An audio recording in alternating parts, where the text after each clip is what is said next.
What's up guys, welcome to Class Act Episode 1, and today we'll be looking at the Stoner 63, and since this is Episode 1, I'm going to give you guys a little explanation of what I'm doing. Basically, I'm going to show you guys the classes I use and the typical classes I use for each weapon. Today we're going to be looking at the LMGs because I'm probably going to do the LMGs first, the first couple LMGs, because I've been doing an LMG only prestige. So my 9th prestige, I'm a level 40 and I only used LMGs, and my KD actually hasn't dropped, which is surprising. So I'm pretty familiar with the LMGs, so I'm going to show you guys what I've learned from that in these first couple episodes. So let's take a look at the first class. The first class I have here is going to be the Stoner with the red dot and the extended mags. Now this is a little bit less aggressive style of play, as opposed to the second class I'll show you, the kind of alternative to this class.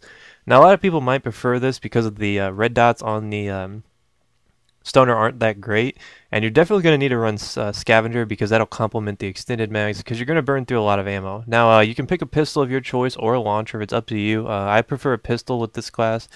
You'll see my combo in the second class, and then Warlord obviously, so you can have both of them, and Semtex or Frag, whatever you prefer, and then Hacker and Jammer.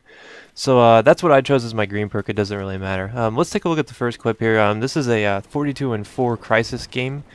With the Stoner, it is a ground war, so there was a lot more targets, which is really good for an LMG because with these extended mags, you can just take out multiple opponents with ease because it is the highest damage per second gun in the game. It'll be a 3-shot kill from any range, unless you're going, shooting through a surface, and then it'll take however many more. But LMGs do have really good penetrating power, which I'll show you an example of that late in the game. But you'll notice here that I'm just picking people off and playing kind of stationary. I'm going to overstay my welcome a little bit too much here, but with this class you do have to play a little bit more stationary. You can play kind of aggressive with the Stoner as opposed to some of the other LMGs, but in the end it is a very slow moving weapon, which you're going to have to complement your game style for that. You can't play like an assault rifle. If you run out there trying to play your LMG like this assault rifle, you're going to lose a lot of gunfights. As you see me get a quad napalm. Now kill streaks. I like to run low defensive kill streaks because since the LMG is a defensive weapon, I think that complementing it with defensive kill streaks works very well. So a lot of times I'll run counter UAV, and then you can either do mortar team or napalm strike, and then sometimes I'll throw on Blackbird, and other times I'll run UAV in front of the counter. It's really just a preference. You'll see there I get a triple feed. It kind of highlights what the LMG is strong at doing. And what it's strong at doing is taking out multiple opponents and defending points. So a lot of times I'll sit on B. You saw me at the beginning of this clip, I was above B up on the cliff. That's a really good spot on this map in particular.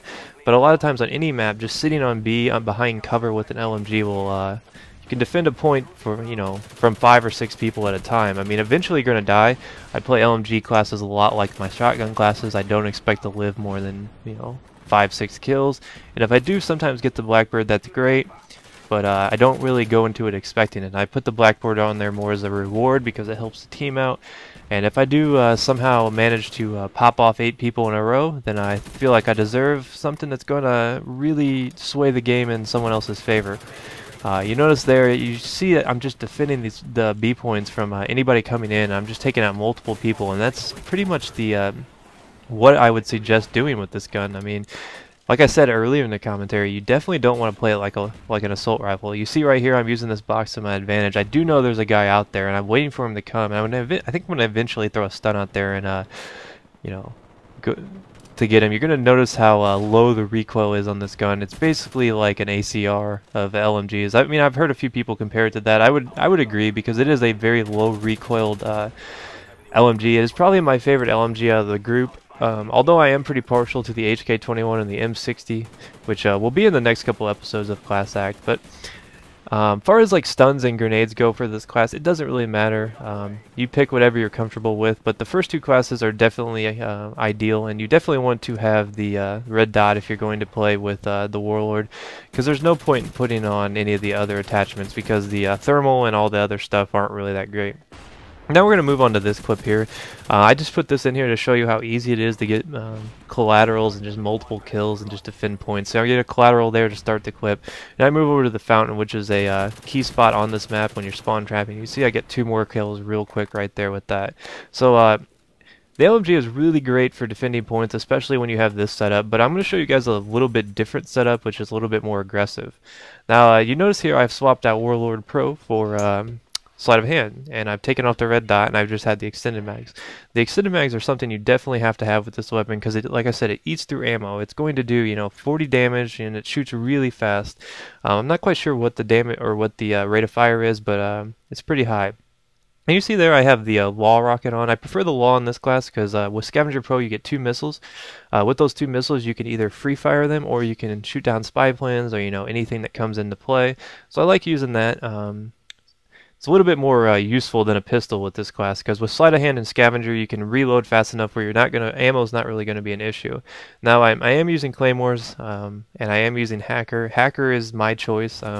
You could use any green perk there, to be honest, but I prefer Hacker because the damage through walls is really high with this. A lot of times I can get people camping in buildings with you know, behind their Claymore and motion sensor, and it really helps out having Hacker on, because you can see where that stuff's going to be at.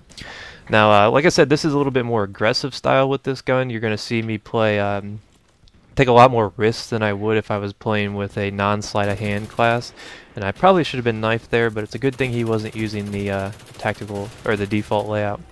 You see right there is a good example of penetrating power. You're going to see how aggressive you can play with sleight of hand, though. It really changes your game to like by a large margin. You notice I am using mortar teams instead of napalm on this class. That's because I was trying it out. I've really been liking the mortar teams with this class. One good setup I've noticed, if you're wanting to know a good kill streak layout, is maybe do counter napalm mortar team. That is the ultimate defensive kill streak layout, and since you are using a defensive weapon, it's often good to just keep people off points, because, you know, the napalm will keep somebody off a point for 5-10 seconds, however long the napalm stays there, and depending on the angle you call it in at. And mortar teams are really good if you have an SR or a spy plane up, because you can really predict where people are coming. Now right there you see that I won that gunfight mainly because this weapon has such a high damage output, and right there I probably wasn't the wisest to do. I normally wouldn't do that with an LMG, but I thought maybe I could take them both out because I had sleight of hand on. But like I said, that's a little bit more aggressive style with this class as opposed to the first class. Now this is going to show how these defensive kill streaks work and kind of the penetrating power of the LMGs in general in this clip here on Berlin. I do want to point out that there is a third alternative to this class that I did not put in this video, mainly because it doesn't really show anything that I haven't already showed you. Now, if you're more an objective player, which I am an objective player, as everybody should be an objective player, because if you're playing domination, you should play the objective. But anyways, you'll notice that Flak Jacket will work really good on this class. Now, if you're wanting to substitute Flak Jacket for Scavenger, I would definitely suggest that you use extended mags and Flak Jacket, sleight of hand, and the green perk of your choice. I personally would suggest Tactical Mask, mainly because if you have Pro, that's great. The Pro variant is going to help the most, but just being able to avoid Nova Gas is really crucial, especially if you're just sitting on points, which is a lot of times what I do when I have Flak Jacket on. Now I've added a little bonus clip in here, as you're going to see. I'm using the mortar teams, and I'm going to show you how useful the mortar teams can actually be.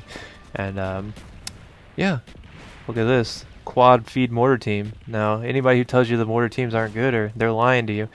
But they're good if you're playing Dom and you can anticipate where they're going. But anyways, I hope you guys enjoyed this. If you liked it, go ahead and give it a thumbs up. I'd really appreciate that. Spent a lot of time on this video gathering the clips and editing it. So we'll recap here at the end. You can see this is the my preferred class, and it is probably the best LMG class when using the Stoner. But hope you guys enjoyed this. Next week will be the M60, so I will see you guys next time. Peace.